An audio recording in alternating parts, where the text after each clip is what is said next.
But the very first person that got saved at Hillsong, New York City, it was also the very first person that we did a funeral for. And his story is unbelievable because he was a product of New York City through and through.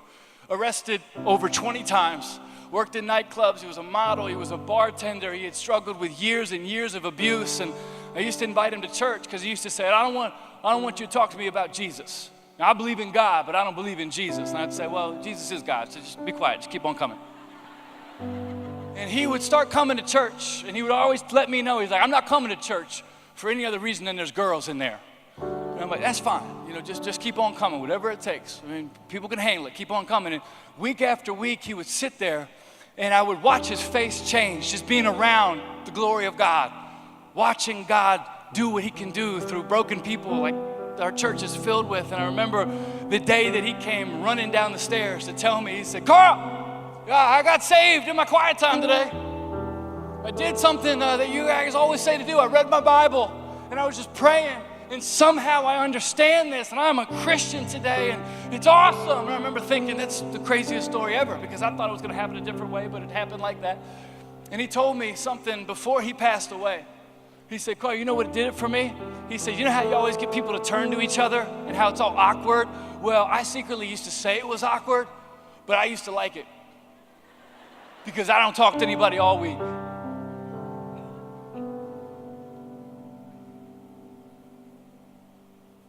I refuse to get emotional, I'm trying to think of cats or something horrible, bring it back. He said, I didn't talk to anybody all week. And he said, sometimes people would hug me, and I used to hate it.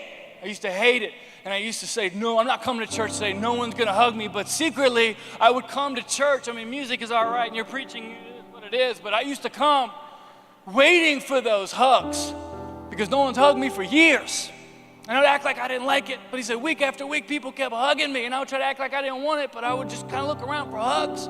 Because we'd take a moment in church and we'd just say, hey, give somebody a hug. And he used to say, week after week, I felt like it was God chipping away at this icy cold heart. And there came a day where there was nothing left. And I saw Jesus for who he was. It was not our music, which is overrated. It was not the preaching of churches that gets the credit. It was not that. It was the hugs of everyday, ordinary people that came into church going, I can't sing today. I'm not preaching today. I don't have a label today. But what is God going to call me to do? I guarantee you, there was nobody in our church that thought God's going to use me to be the hug that breaks the camel's back in that regard. No, people just saying, what's it going to be today, Lord?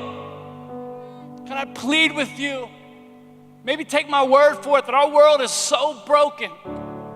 And there are people that are so desperate that if we can go back to Matthew 5:13 and just say, God, help me to shine. We're going to be in moments like this, but there are going to be more people. Different nationalities, different races. We can be a part of something in our lifetime where we look back and say, wow, look at what God did with a bunch of broken people like us.